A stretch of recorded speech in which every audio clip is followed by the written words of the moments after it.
들으시는 모든 분들이 재앙을 소멸하고 소원을 성취해서 부처님 전에 복 많이 지으시기를 바라드립니다. 오늘 그 말씀드릴 내용이 이제 금강경 9분의 내용이 됩니다. 근데 이 9분의 내용은 어떻게 보면 금강경 속의 가장 결론이라고 하는 10분의 내용, 10분의 내용을 즉 결론을 내리기 위한 준비의 말씀, 이렇게 말씀드리고자 합니다. 상당히 중요한 내용이 포함되어 있다, 이렇게 말씀드리고자 합니다. 참고로 금강경 전체에 대한 한번 그 내용을 살펴보는 것은 의미가 있는 것 같습니다. 자, 우리 금강경이 어떻게 시작이 됐습니까? 수보리 존자가 수보리 존자가 이제 부처님께 이제 질문을 하는 것으로서 시작이 됩니다. 저는 그 질문을 어려운 인도말로 말씀드리지 않고 우리말로 쉽게 풀어서 말씀드리고자 합니다. 수보리 존자가 이렇게 질문합니다. 쉽게 풀어서 말씀드린다면은 어떻게 하면은 고통의 삶을 벗어나서 행복하게 살 수 있겠습니까? 어떻게 하면 무지와 무능의 삶에서 벗어나서 유능하고 지혜로운 삶을 살게 되겠습니까? 어떻게 하면 윤회, 악도의 사슬에서 벗어나서 영원한 부처님 속의 세계에 살게 되겠습니까? 그 방법은 무엇입니까? 이런 질문이 금강경의 첫 시작이 됩니다. 그랬더니 이제 부처님께서 거기에 대한 설명을 해 주시기 시작한 것, 그 내용이 금강경 이제 3분으로부터 시작이 됩니다. 3분, 대승정종분. 이런 식으로 살면은 그대들이 고통에서 벗어나서 행복해질 것이다. 무지무능의 삶에서 벗어나서 유능하고 지혜로운 삶을 살게 될 것이다. 또 악도와 고통의 이런 헤매는 윤회 사슬에서 벗어나서 영원한 부처님의 세계에서 살 수 있으리라. 그 방법은 이러한 것이니라. 이렇게 말씀을 하신 첫 단추가 핵심이 금강경 3분에 있었습니다. 그래서 3분에서 쭉 시작을 해서 가장 결론이라고 할 수 있는 것, 물론 이 결론이고 이런 것은 제 주장이 아닙니다. 우리 선생님께서 해주신 말씀을 제가 대략 검토하고 종합해서 말씀드리는 겁니다. 10분의 결론이 있다고 그래요. 즉 이제 항복기심을 물었고 어떻게 머무르느냐를 물었습니다. 근데 최종적으로 결론이 10분에서 어떻게 머무른다. 그 머무르는 방법이 응무소주 이생기심이라고 그랬습니다. 근데 요 10분의 요 결론이 이렇게 한자로 보면 굉장히 추상적인 것 같은데요. 요것을 우리말로 쉽게 풀어서 얘기한다면 굉장히 아주 심신미묘한 뜻이 있고, 즉 모든 고통이나 무지와 무능에서 벗어나 또 이런 윤회 사슬에서 벗어나 영원히 부처님 세계에서 살 수 있는 그 방법이 이 속에 다 있다라는 것을 잘 풀어서 얘기한다면 그렇게 느끼게 됩니다. 저는 처음에 굉장히 추상적인 말씀, 구름 잡는 말씀이라고 생각을 했었던 적이 꽤 있었습니다. 그래도 좋았습니다. 막연하고 추상적이지만 좋았습니다. 근데 좀 더 구체적으로 생각해 봤더니 단순히 좋다는 정도가 아니라 굉장히 구체적으로 말씀하시고 계시고 있다는 것을 실감을 했고요. 그 10분을 이해하는데 결정적인 역할을 할 수 있는 것이 오늘 말씀드릴 9분이다. 이렇게 말씀드리고자 합니다.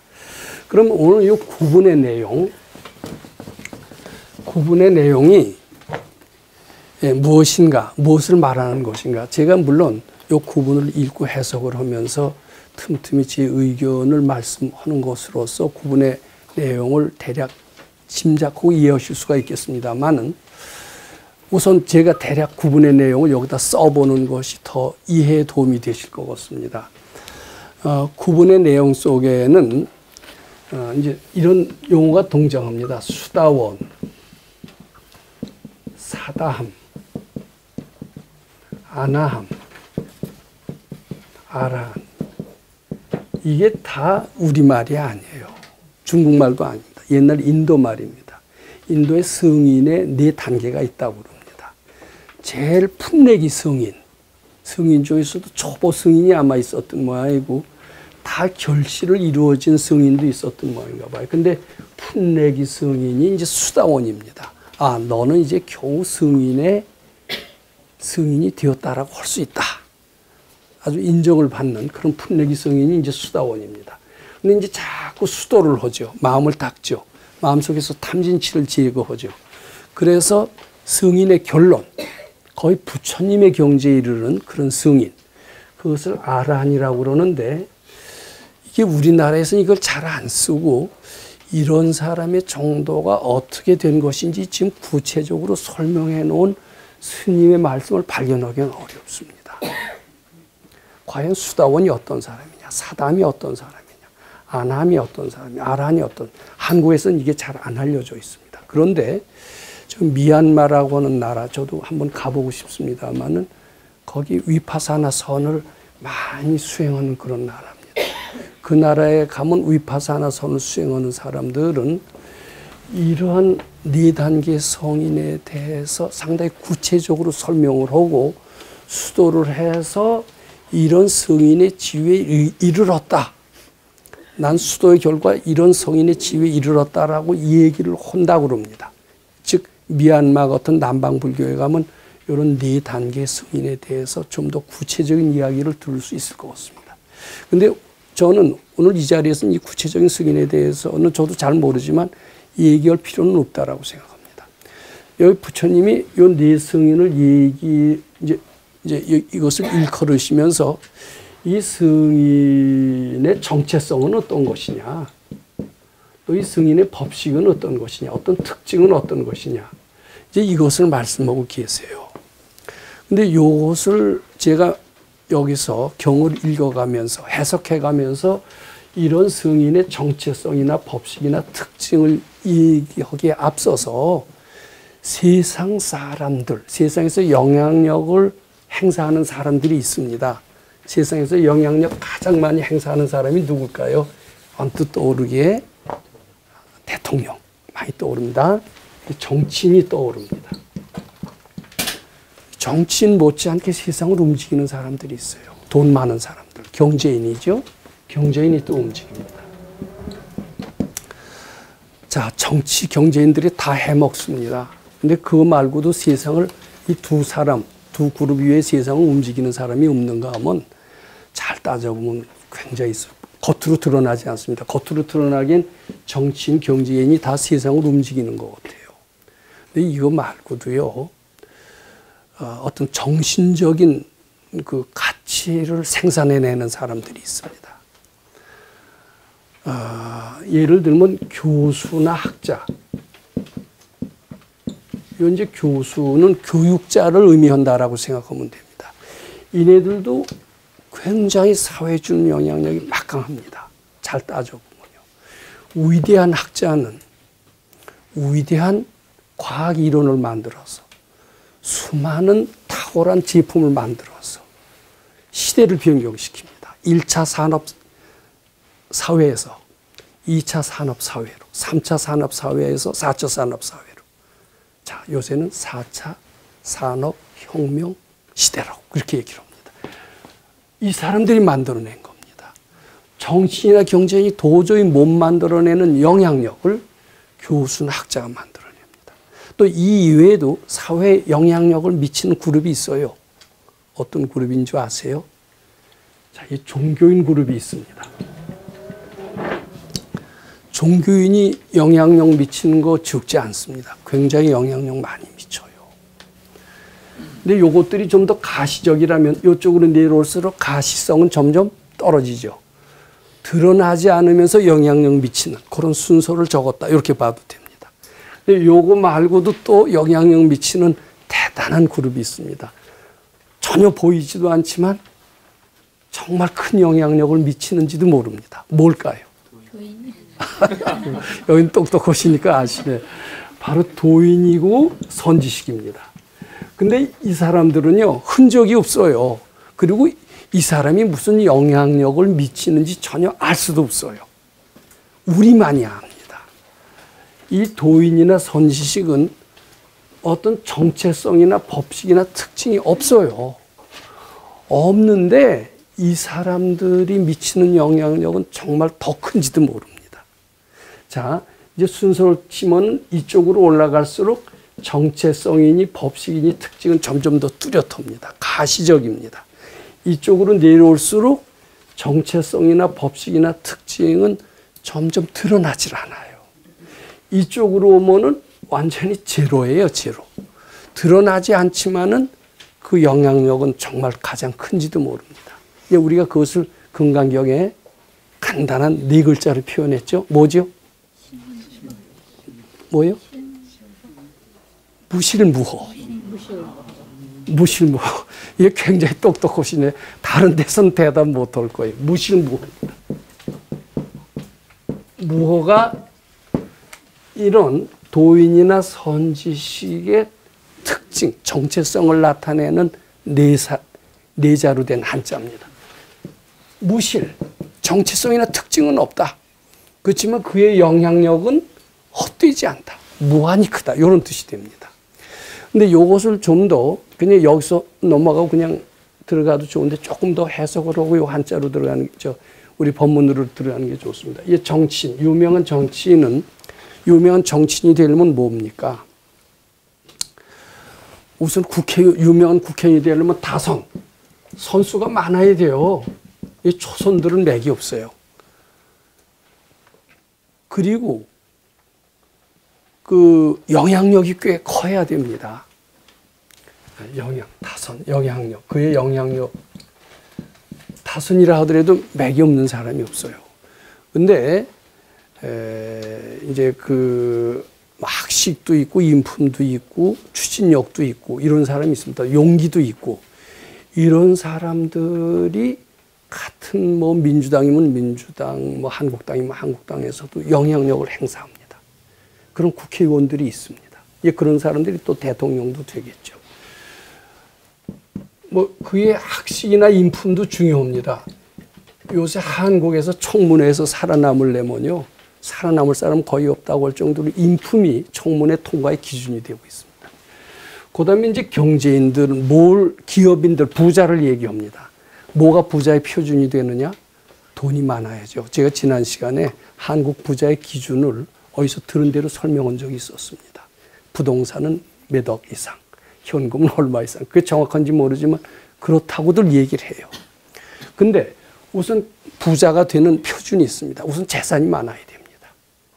근데 재산이 아무리 많아도요, 하나도 활동하지 않는 재산가가 있더라고요. 저희 고등학교 동창 중에는 이런 친구가 하나 있습니다. 우리 고등학교 시절만 하더라도 참 호랑이 담배 먹던 시절이 돼서 저희 고등학교가 도남동에 있었는데 그때 압구정동은 어느 정도 수준이었었냐면 완전히 복숭아밭, 과수원이었습니다. 거기서 걸어 다니는 애가 있어요. 매일 지각입니다. 지각생으로 유명해요. 근데 이제 유일한 재산이 압구정동에서 8,000평을 조상한테 과수원으로 물려받은 겁니다. 근데 걔가 이제 졸업하고 뭐 이제 수의사가 됐어요. 수의사가 됐는데 수의사로 한 번도 개업해 본 적이 없습니다. 개업을 필요가 없었어요. 그 8,000평을 아주 고지식하기 짝이 없습니다. 그대로 가지고 있었어요. 자, 그 8,000평 지금 돈으로 얼마나 환산해 보면 얼마나 천문학적 액수인 줄 알 겁니다.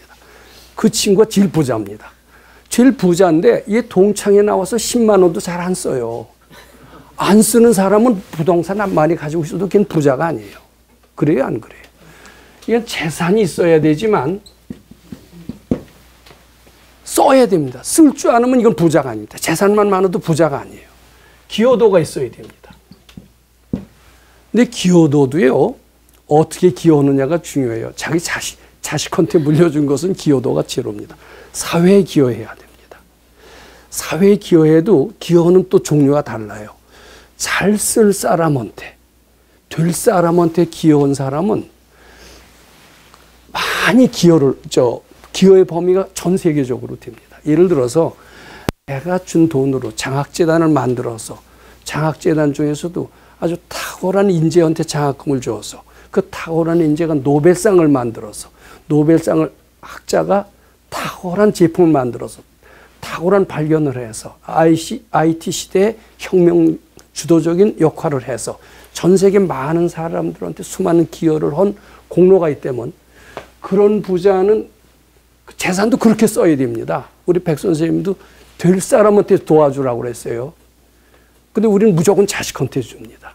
자식이 될 사람이든 안 될 사람이든 자식한테 줍니다. 이것은 제대로 쓰는 게 아니고 부자도 알찬 부자가 못 됩니다.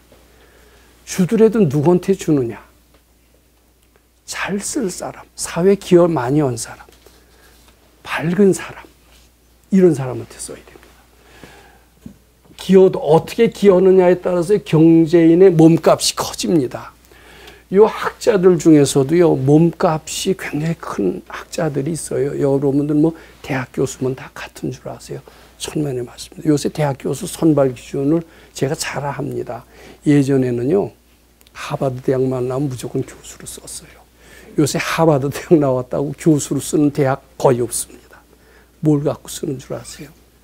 잘 모르실 거예요. 여기 교수님들도 계십니다만은 전 그쪽을 잘 압니다. 요새는 명문대학 출신 갖고 절대로 교수로 채용 안 됩니다. 제일 많이 채용되는 게 뭐냐 하면은 지금은 유명한 잡지에 얼마나 논문을 많이 썼느냐. 이 논문 편수로서 대학 교수 채용의 제1 우선순위로 잡습니다. 미국에서 그렇게 하다가 이제는 한국도 그 바람이 불기 시작합니다. 서울대학에 들어가려면 뭔 줄 아세요? 하버드 대학 나왔다고 안 돼요. 무조건 기준이 있습니다. 그네들 하는 논문 40편이면 된대요. 근데 박사 받아갖고 뭐해서 40편 되기 어렵습니다. 자, 그 다음에는 뭐냐면 논문 수하고요. 또 추천서가 필요하다네요. 근데 한국의 추천서는 안 알아줍니다.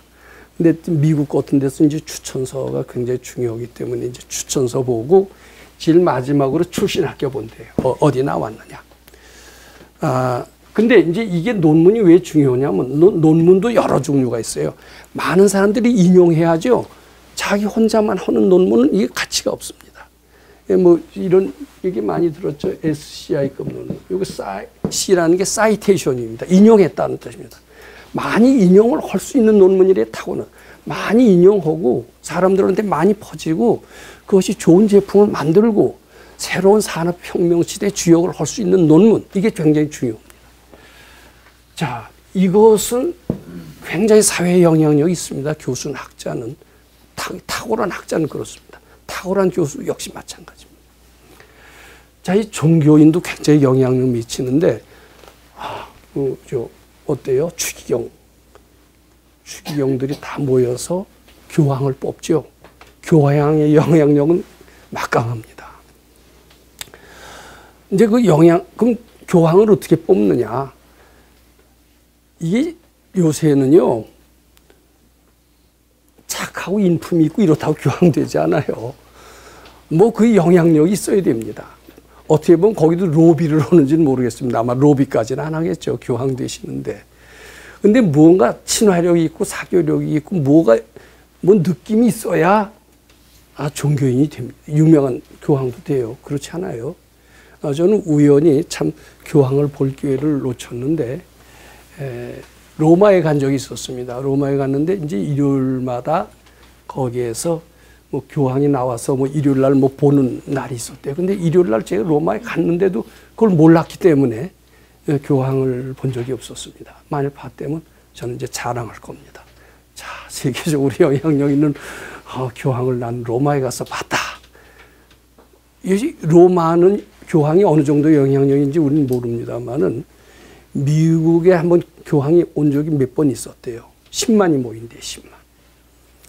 교황 다음에 누가 와서 많이 모였냐면 다라이라마가 왔을 때 또 10만이 모였다고 합니다. 그만큼 종교적인 지도자의 영향력이 큰데 이 종교인들도 다 어떤 겉으로 나타난 그의 형상이나 그 몸값들이 있어요. 보이지 않게. 뭐 이런 뭐 기여도라든지 영향력이라든지 이런 몸값들이 있습니다. 몸값에 의해서 평가가 됩니다. 근데 이제 지금 제가 얘기한 건 다 주변의 얘기입니다. 부처님께서 금강경 9번에 설명하시는 게 뭐냐. 내가 얘기하는 이런 승인은 이런 종교인들의 몸값으로 그의 영향력으로 그렇게 평가받는 그런 종교인들과는 다르다. 말하자면 그의 특징은 물과 같고 바람과 같아서 전혀 잡을 수가 없다. 이런 승인을 얘기하는 것이다. 라고 부처님께서는 얘기하십니다. 왜 승인의 특징을 그렇게 강조해야 되는가? 이것의 뜻을 우리가 알아야 됩니다. 저는 제가 선지식을 몇 번 만나 배웠기 때문에 이 도인이나 선지식의 어떤 정체성이나 법칙이나 특징을 말씀드리는 것은 여기 매우 의의가 있다고 생각합니다. 그것은 오늘 말씀드리고자 하는 수다원이고 사다함이고 아나함이고 아라한에 대한 설명을 이해하시는데 매우 도움이 될 겁니다. 어떻게 보면 요 구분에 대한 이해는 저처럼 도인을 모셔본 분이 아니면은 도저히 설명할 수 없다라고 저는 감히 말씀드리고자 합니다. 그럼 도인의 특징은 무엇이냐? 우리가 생각하는 도인은 전혀 틀립니다. 아마 도인이 어떤 분이신가는 그래서 뭐 나홍 스님의 시 있습니다. 물처럼 바람처럼 살다가 가라 하네.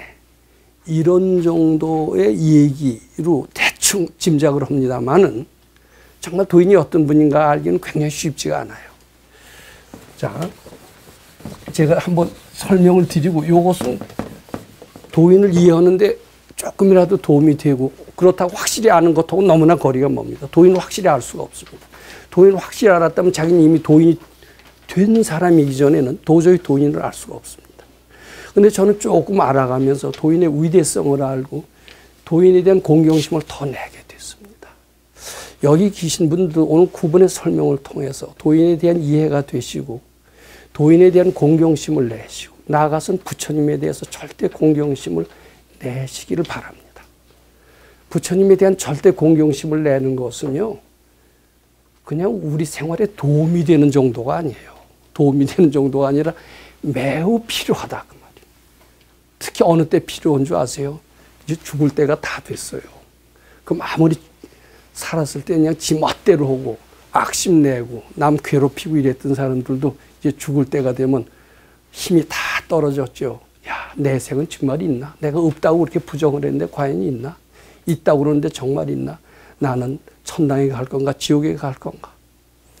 공포에 떤다고 그럽니다. 아직 안 죽어봐서 모르죠. 아마 그 말은 맞을 거예요. 그때 구원의 힘, 구원의 위력을 발휘할 수 있는 것은 무엇인가?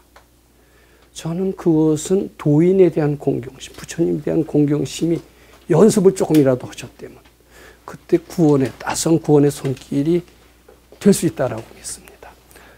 따라서 이 금강경 구분을 이해하는 것은 매우 도움이 되고 특히 그 중에서도 도인의 법칙을 아는 것은 매우 도움이 되는데 도인의 공경심 내는 거 쉽지 않아요. 그 소리는 귀에 젖도록 듣습니다. 근데 뭐 도인이 우리 생활에 뭐 밥 먹여주냐? 도인을 알지도 못하고 공경심 내는 건 더더욱 거리가 멉니다. 자, 저는요, 이런 생각을 했습니다. 제가 만난 이제 백성욱 박사님은 도인이라고 가정합시다. 여기서 도인이라고 실제로 실감나게 믿는 분은 아마 하나도 없을 겁니다. 왜냐하면 난 보지도 못했고 만나보지도 못했고 그 밑에서 생활해보지도 못했고 저 사람들이 도인이라고 그러지만 정말 도인인지 아닌지 난 모르겠다. 아마 이게 정확한 이야기일 겁니다. 제가 이렇게 처음에 질문을 드린 적이 있었습니다. 제가 제대와 동시에 공부하고 싶은 마음도 들고 또 취직하고 싶은 마음도 든다. 이렇게 말씀을 드린 적이 있었습니다. 그런데 이제 선생님은 제 속에 얘기했어요. 도인이시고 세상을 다 훤히 내다보시니까 제가 어느 길로 가는 것이 좋은 것인지 잘 아실 것이다. 좀 대답을 해 주십시오. 마치 답답한 사람이 점쟁이한테 찾아가서 점이라도 치는 심정으로 그렇게 물은 적이 있습니다. 그리고 그이가 따라서 시키는 대로 따라서 하려고 그랬었습니다. 과연 도인이라면 올바르게 판단을 하실 거고 올바르게 점쳐 주실 거고 따라서 그 가르침대로면 행복하게 살 거라고 저는 믿었습니다. 그렇죠? 그 어떻게 대답을 했을까요? 딱 집어서 대답을 했을까요? 그러시질 않더라고요. 자, 네가 공부하고 싶은 마음이 드느냐? 또는 취직하고 싶은 마음이 드느냐? 그랬더니 공부하고 싶은 마음도 부처님께 바치래요. 바치면 공부해야 될지 안 해야 될지 안돼요. 그다음에 취직하고 싶은 마음도 바치래요. 바치면 네 갈 길을 알 것이다. 이렇게 얘기를 해요. 그 순간은 바쳐보는 척 했죠. 알 것 같아요? 모를 것 같아요? 그때 바쳐서 알 수가 없죠. 그때 바쳐서 바로 알 정도로는 제가 여쭤보지도 않았을 겁니다. 모르죠. 그러니까 답답해요. 근데 그때 왜 제가 급하게 여쭙냐 하면은 마침 그 백 박사님 그 소사 도량 바로 앞에 어떤 회사가 있었는데 저희가 들어가도 저희 전공하고 맞는 회사였어요. 그래서 이제 그 며칠 전에 가서 그랬습니다. 저 암호학교 출신인데 그때만 하더라도 뭐 좀 잘 팔렸던 때입니다. 저희 학교 출신은. 그래서 당당하게 회사 들어가서 저 이제 2달 후면 제대하는데 이 회사에서 나 써주겠어 하고 아주 지금 생각해보면 꽤 용기가 있었어요. 아주 난 잘난 사람이다라고 이제 자부심을 가지면서 물었더니 그 공장장이라는인데 원스타 출신이라네요.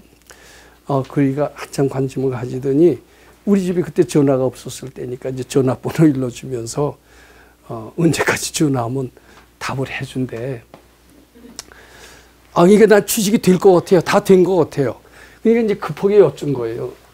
근데 취직하면 이제 거기 가서 취직도 하면서 일주일에 한 번씩 주말마다 딱 가서 법문하고 돈도 벌고 괜찮죠. 저는 사실 그래 주기를 바랐습니다. 그랬더니 그 생각도 바치고 요 생각도 바치래요. 그러니까 대답이 안 나오잖아요. 바쳐봐도. 그래서 그냥 가만히 있었죠. 그랬더니 뭐라고 그러시냐면은 그래도 한번 100일을 해봐라 그러시더라고요. 100일을 해봐라. 근데 지금 생각해보니까 100일 해봐라라고 얘기하신 게 참 좀 다행이었다고 생각합니다. 만약 3년을 해라고 그랬다라고 했으면 전 100일도 못하고 나왔을 거예요. 근데 100일만 하다 보니까 이제 하다가 4년이 됐어요. 근데 잘 보세요. 100일만 해봐라. 그러니까 이게 참 공부하는 사람들이 도인을 알기 어렵다는 겁니다. 저는 이제 100일을 했더니 뭐 별로 그렇게 조금 편안하긴 하지만 별로 달라지질 않더라고요. 그래서 이제 100일하고 집에 다녀와서 할까 말까 하다가 그래 100일 갖고는 안 되겠다. 이제 200일을 한번 100일 더 해보자. 200일을 했습니다. 조금 나아진 것 같아요. 근데 뭐 누구처럼 뭐가 보이고 알아지고 뭐 이거는 혹은 거리가 멀었습니다. 마음이 약간 편해졌는데 200일을 했더니 꽤 아주 중견 기업에서 그리고 나가서 취직할 생각을 했습니다. 취직을 했는데 200일을 지났지만은 아직 졸업한 지 얼마 안 돼서 그때도 우리 학교 출신은 아주 인기가 좋았습니다. 선배들이 딱 와서 야 지금 와라 그러는 거예요. 그러니까 마음이 아주 굉장히 갈등을 하고 요때 안 나가면 난 이제 영원히 내 전공을 살리지 못한다 이런 생각이 있었습니다. 그래서 200일 하고 굉장히 갈등을 했습니다. 취직을 할까? 제 공부에 대한 그렇게 열의가 지웠다고 볼 수밖에 없죠. 200일 하다가 이제 선생님께 여쭸어요. 취직할까요 말까요? 그랬더니 먼저는 100일이라도 해봐라 그러시더니 이젠 또 100일 하라는 말씀이야 하실 수 없고 그냥 가만히 계시더라고요. 좀 취직을 할까? 그러니까 대답을 잘 안 하세요. 그 특징입니다. 뭐 해라 이렇게 지시 안 하십니다. 근데 가만히 계신 게 제 추측이에요. 취직하는 것을 싫어하시는 것 같아요. 느낌에. 그래서 사실은 좋지는 않았습니다. 좋지는 않았지만 싫어하시는 걸 거역하고 나가서 취직하면은 안 좋을 텐데 계산을 한 겁니다. 그래서 그냥 또 들어왔습니다. 저 취직할 수 있었어요. 저 갈 데 없어서 간 거 아닙니다. 정말. 그러다가 이제 4년이 됐습니다. 근데 중간에요, 공부를 점점 하다 보니까 이제 환심 나는 때도 있었어요. 근데 이게 환심이 끝까지 가지 않던데요. 여기 계신 분들도 참 조심하셔야 됩니다. 저 중간에 괜히 들어왔다라고 후회를 무척 많이 한 적이 있습니다. 왜냐하면 공부가 쉽지가 않더라고요. 많은 스포츠 스타들, 세계적으로 유명한 스타들은 나중에는 자기와의 싸움으로 합니다. 누구와의 경쟁에서 이기는 게 아니라 자기와의 싸움에서 이기면은 세계적인 스타가 된다라고 이구동성으로 얘기를 합니다. 탁월한 학자들도 자기와의 싸움이라고 얘기합니다. 수도도 알고 봤더니 자기와의 싸움이더라고요. 누구와의 싸움이 아니에요. 수도는 누구와의 경쟁이 아닙니다. 스포츠는 탁월한 스포츠 스타가 되려면 누구와 경쟁해서 이겨야 된다라고 얘기하는 사람이 있다면 그건 가짜예요. 자기와의 싸움에서 승리자는 최후의 승리자가 되는 거예요. 그런데 자기와의 싸움이 그렇게 어려워서 괜히 들어왔다는 생각 많이 했습니다. 근데 괜히 안 들어오고 자기와의 싸움에 포기하고 세상에 살았으면은 어떻게 됐을까요? 악도에 떨어지지 않는다고 보장할 수 있을까요? 악도에 떨어질까라는 것을 그때는 알게 됐습니다. 이게 관둘 수도 없어요. 뭐 빼도 박지 못한다는 그런 말이 있죠. 빼도 박지 못하는 신세가 됐습니다. 그러면서 그때 굉장히 공부가 싫었을 때 이제 선생님 원망하기 시작했습니다. 아, 선생님 왜 100일이라도 해보지. 선생님 날 끈 거 아닙니까? 날 잡아 끈 거 아닙니까?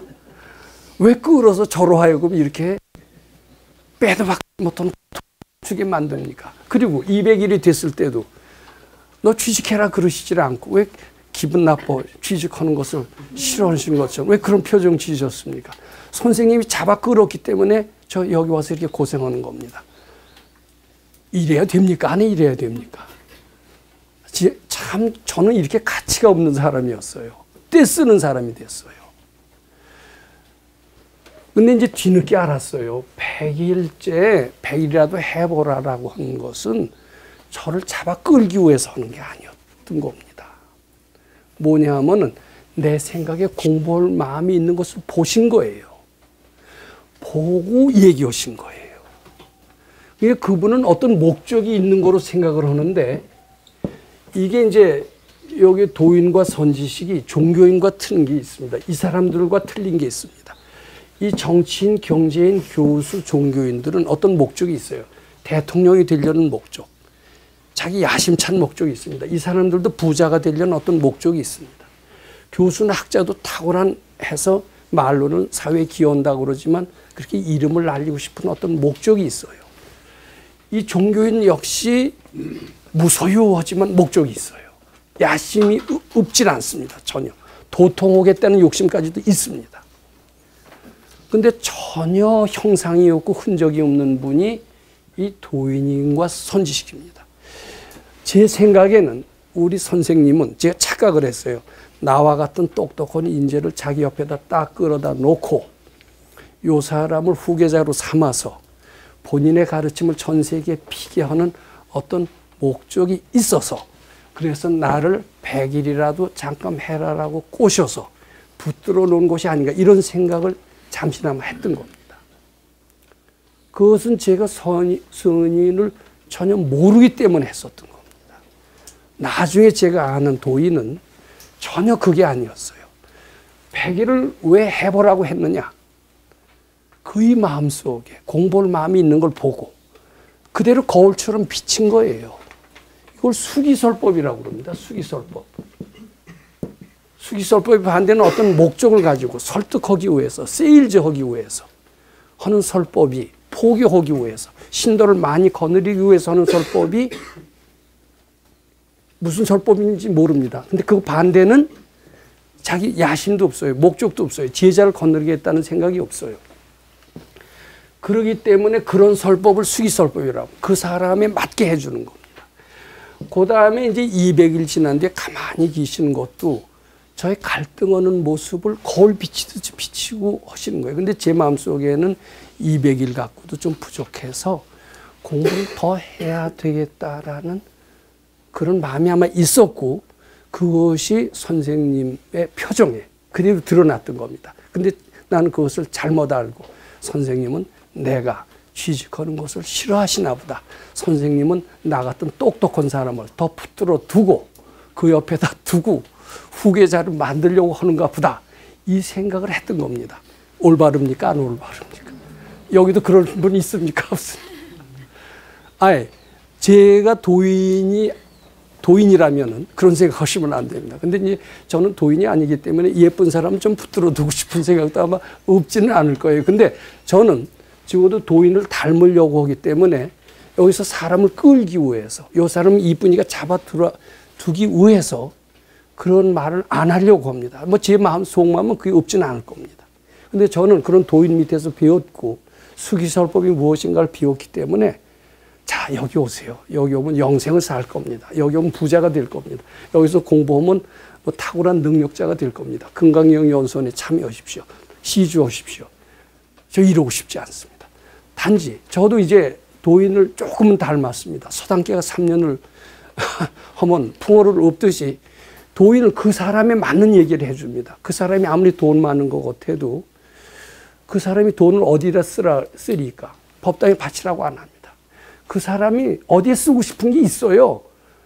그럼 그 사람이 마음을 읽어서 그 사람 쓰도록 해줘야지. 그 사람은 마음을 돈 쓰는 사람이 어디 있는데 자기 욕심 채우기 위해서 법당 기원데 크게 써라. 이건 도인이 아니다 이거예요. 그 사람이 알맞는 얘기를 해줘야 됩니다. 저는 그것을 닮으려고 합니다. 자, 이거 보세요. 우리 선생님께서는 꾸중을 잘하세요. 근데 꾸중을 한번 맞으면 되게 서운합니다. 근데 서운하지만 시원해요. 아, 선생님은 꾸중을 해주신 이런 것이 자비로구나. 이제 여기까지는 맞는, 자비가 맞긴 맞죠. 화내서 꾸짖지 않는다는 것을 압니다. 진심으로 되게 화가 나면 꾸짖죠. 근데 그분 화내서 꾸짖질 않더라고요. 보니까 그 사람이 잘못되니까 꾸짖고 그 꾸중을 듣고 개과천선이 돼요. 자, 그런데 이제 무슨 사람이 이게 굉장히 교활합니다. 자기를 믿으시면 안 됩니다. 범소유상 뭐라고 그랬어요? 개시어망이라고 그랬죠? 자기 믿으면 안 돼요. 자기 잘난 척하면 안 돼요. 자기 다 내려놔야 됩니다. 이래야 부처님 세계에 들어갈 수가 있습니다. 그러니까 꾸중하시니까 뭐라고 그러는 줄 아세요? 아, 부처님, 선지식은 우리를 꾸중을 해서 올바른 사람으로 만들려는 그런 의지가 있구나. 그러니까 우리가 잘못하면 꾸중을 해서라도 어떻게 해서든지 끌고 오려고 하는 그런 뭐가 있구나. 이런 생각을 하게 됩니까? 안 하게 됩니까? 근데 과연 꾸중하시는 게 우리의 꾸중을 고쳐서 사람을 만들려는 그런 의욕이 있어서 꾸중하실까요? 우리는 그렇게 생각하죠. 예를 들어서 아버지가 꾸중한다고 쳐요. 어머니가 꾸중한다고 쳐요. 그러면 뭐라고 그러냐면 사랑의 매라고 그럽니다. 나를 올바르게 되게 하기 위해서 나를 사랑하신 나머지 겉으로 억지로 미운 척을 하시나 보다. 자비로운 아버지, 어머니, 선생님 이렇게 얘기를 합니다. 말 되죠. 근데 부모나 선생님은 올바르게 가르치겠다는 그런 의지가 있어요, 없어요? 선지식도 그럴까요? 천만에 아닙니다.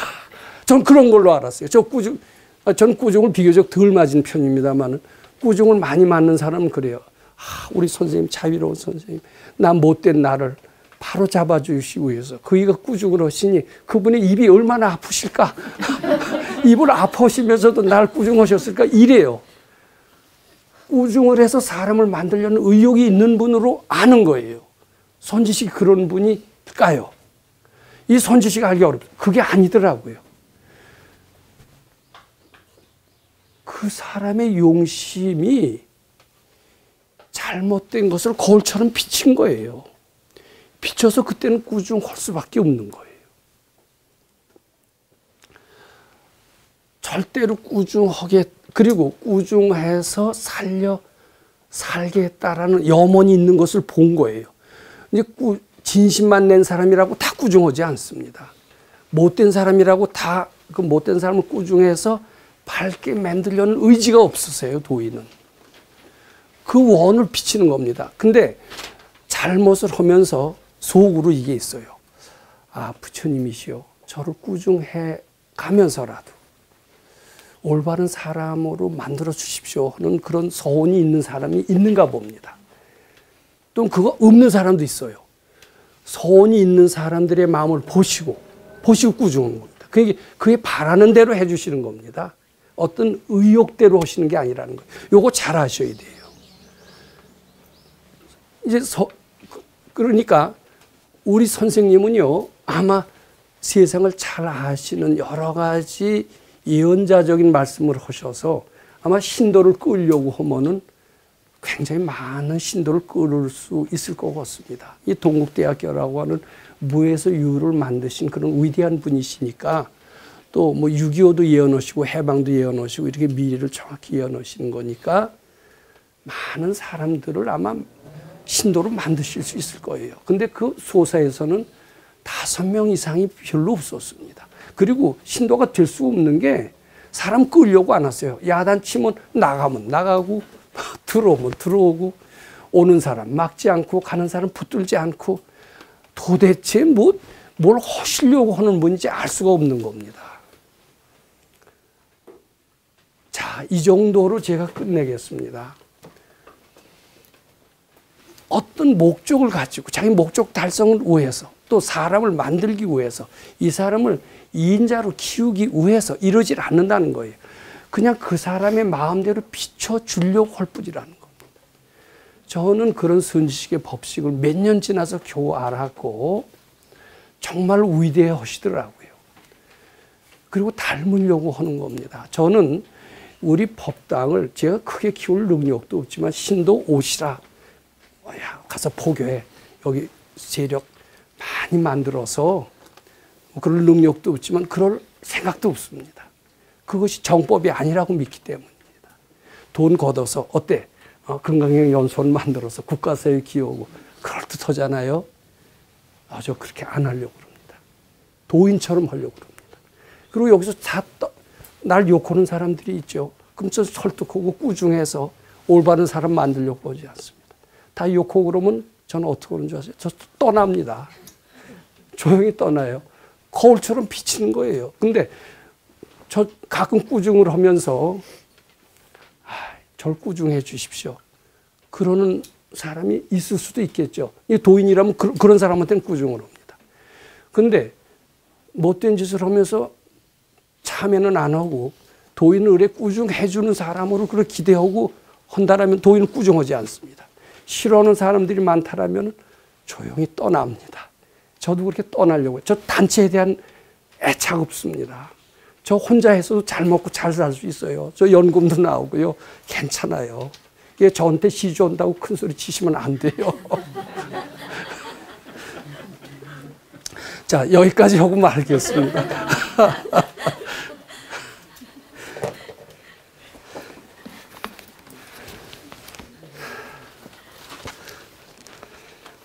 제가 이것은 우리 선생님을 닮으려고 했던 겁니다. 도인은 이처럼요. 정체성이 없어요. 특징이 없어요. 거울처럼 비치는 겁니다. 그 대신 더 큰 뜻이 있겠죠. 굉장히 큰 영향력을 미치고 있습니다. 보이지 않는 일을 합니다. 자, 이렇게까지 들으시면 구분의 설명이 좀 더 실감나게 잘 들리실 거로 그렇게 생각을 합니다. 일상무상분 제구라고 그렇습니다. 수벌이야 어위오나오 수다원이 능작 실령이면 아득 수다원과 봐. 수벌이야 어떻게 생각하느냐. 수다원이 내가 수다원이라는 그런 승인의 지위를 얻었다라는 생각을 하겠느냐. 근데 이제 그건 세상 사람들의 마음을 표준으로 해서 하신 말씀입니다. 세상 사람들은 노력을 해서 자기 목적하는 바가 달성이 될 수가 있습니다.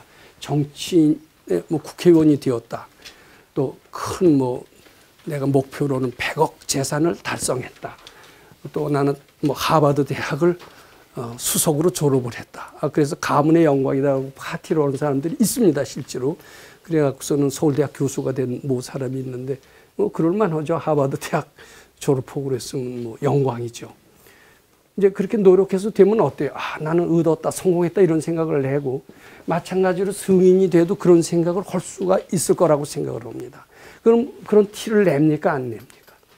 낼만 하니까 너희들도 그렇게 수다원도 그렇다고 생각하느냐 이런 질문입니다. 그러면은 이제 이 승인의 법칙을 모르는 사람은 다른 사람들도 그렇듯이 뭐 수다원도 그렇겠죠. 뭐 이렇게 대답을 하겠지만 수벌이 존재만 하더라도 저하고는 차원이 훨씬 높습니다만 도인의 특징을 알겠죠. 그러니까 도인은 뭐냐 하면은 특징이 없어요. 정체성이 없어요. 자기 드러내지 않아요. 상대를 거울처럼 비치는 겁니다. 그죠? 본인은 물처럼 바람처럼 살다고 가라하네 이런 뭐가 있잖아요. 나온 스님의 시처럼 그렇게 사는 분이 도인의 특징이에요. 그러니까 그걸 아는 수벌이 존재하는 불야니다 세조나 그렇지 않습니다. 부처님이시오. 왜냐하면 수다원은 성인이라고는 하지만은 세상 사람들의 이러한 사람들과는 틀리다. 어떤 특징이나 정체성이나 이런 게 있는 사람이 아니라는 겁니다. 이렇게 가시권에 들어와 있는 사람이 아니라는 겁니다. 성인이 됐지만 성인이 된 티를 내지 않는다는 겁니다. 티를 내는 사람 치고 제대로 된 사람 별로 없다는 얘기가 있습니다. 난 도인이다라고 얘기하는 사람 치고 도인 있을까요? 난 세상을 다 안다라고 자랑하는 사람들이 꽤 있습니다. 얼마 전에 누구는 대구에 내려와서 법문하면 나는 수많은 사람을 끌어다 주겠다. 이렇게 얘기한 사람들도 있었습니다. 근데 그런 사람일수록 다 참, 뭐 일부는 사실일지 모르지만 되게 뻥이 많습니다. 티내는 사람 치고 뻥 없는 사람 별로 없습니다. 그랬더니 이제 그런 티를 안 낸, 도인은 티를 안 내야 됩니다. 왜냐하면 티낼 필요가 없어요.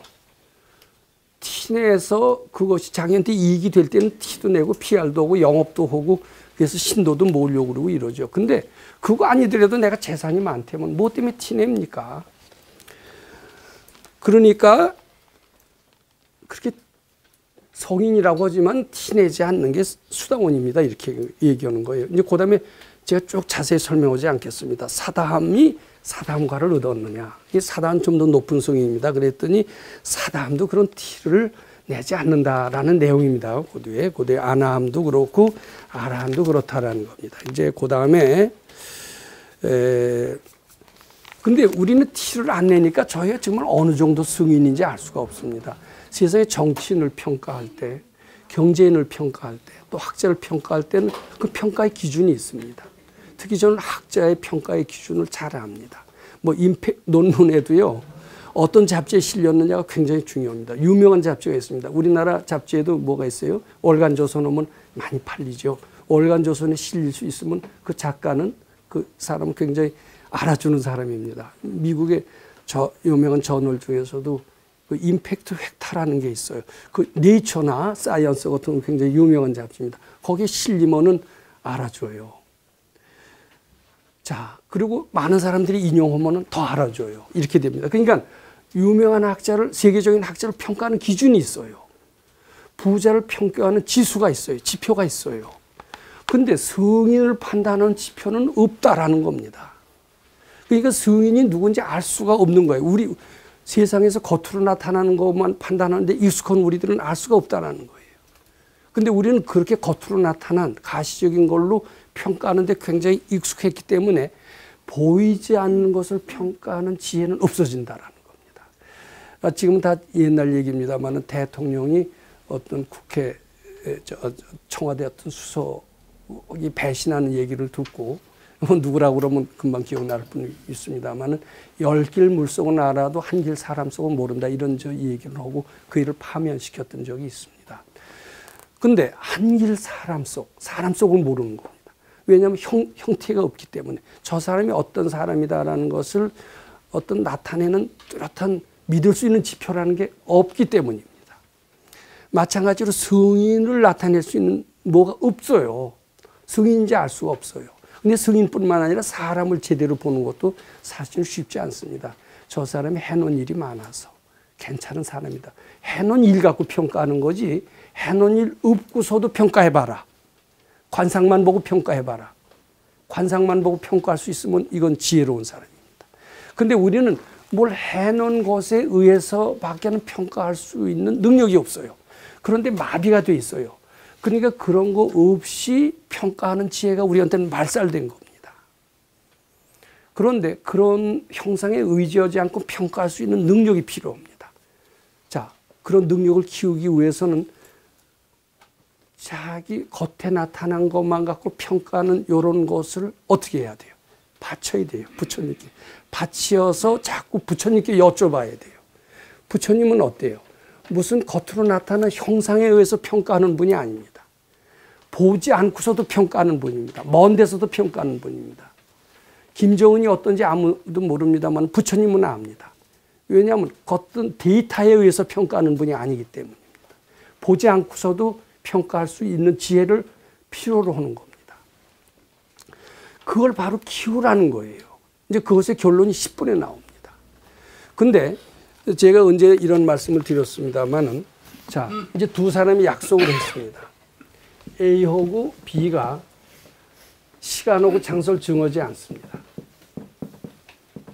어디서 만나자 이렇게 얘기를 해요. 그리고 우리 서로 이제 마음을 헤아려서 만나자 이렇게 합니다. 근데 이제 요것을 성공하는 사람이 있더라고요. 서로 마음을 확실히 알기 전에는 성공할 수 있습니까? 없습니까? 없죠. 근데 이제 요 둘이 어려우니까 하나만 정하는 겁니다. 시간만 정하자. 시간. 그러니까 내일 2시에 만나는데 장소는 정하지 않는 겁니다. 장소는 그럼 정하지 않고 어떻게 만나느냐 하면 자꾸 받쳐서 알아라 이겁니다. 정하지 않고 알라. 근데 우리는 어떻게 장소를 정하지 않고 뭐 덕숭 앞에서 만난다면 덕숭을 어떻게 찾아가느냐 이러죠. 힌트라도 줘야 되지 않느냐. 시청에서 뭐 서북쪽으로 서쪽으로 100m 가는 지점 이렇게 힌트라도 줘야 덕숭이 되는데 그런 힌트도 안 주는 겁니다. 그리고 내일 2시에 만나자라는 겁니다. 어떻게 알까요? 근데 우리 속에는 아는 지혜가 있어요. 근데 왜 몰라졌느냐? 왜 몰라졌는 줄 아세요? 힌트에 의해서 아는 연습만 해왔기 때문에, 겉으로 형상에 의해서 판단하는 연습만 해왔기 때문에 힌트 한 점은 모르게 되는 거예요. 형상이 없으면 모르게 되는 거예요. 이걸 믿으셔야 됩니다. 그런데 지금이라도요, 우리 부처님께 바치는 공부를 모르더라도 2시에 만나자. 장소는 안 가르쳐준다. 묻지 말자. 그리고 받쳐서 해결하자. 받쳐서 하면은 힌트 안 줘도 아는 능력이 생긴다. 처음부터 알아질까요? 근데 자꾸 받쳐봐요. 부처님, 저 사람하고 어디서 만나죠? 어디서 만나죠? 근데 지금까지 그런 힌트나 형상에 의해서 아는 연습을 했기 때문에 우리 아는 능력이 마비됐다라는 겁니다. 그 생각만 없어지면 우리도 부처님과 똑같이 아는 지혜가 있다라는 겁니다. 그래서 실제로 제가 아는 사람입니다. 시간만 정해서 둘이 만나는 연습을 했더니 만나줬어요. 근데 우리는 구체적인 방법을 배우는 겁니다. 묻지 않아도 어떻게 해요? 부처님께 바쳐서, 부처님께 여쭈어서. 믿어지셔야 됩니다. 믿어.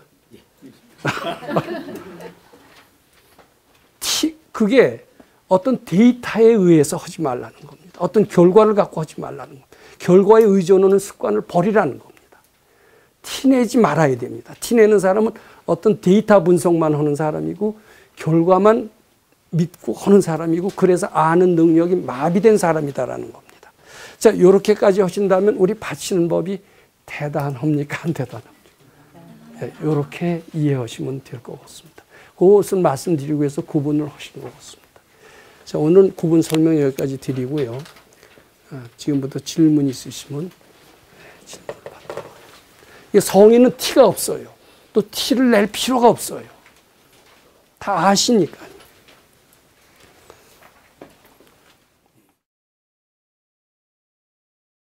하도 열강을 해서 그런지, 열강에 눌려서 그런지, 저 질문했다가 그러게. 오늘은 그럼 질문 없는 거로. 예.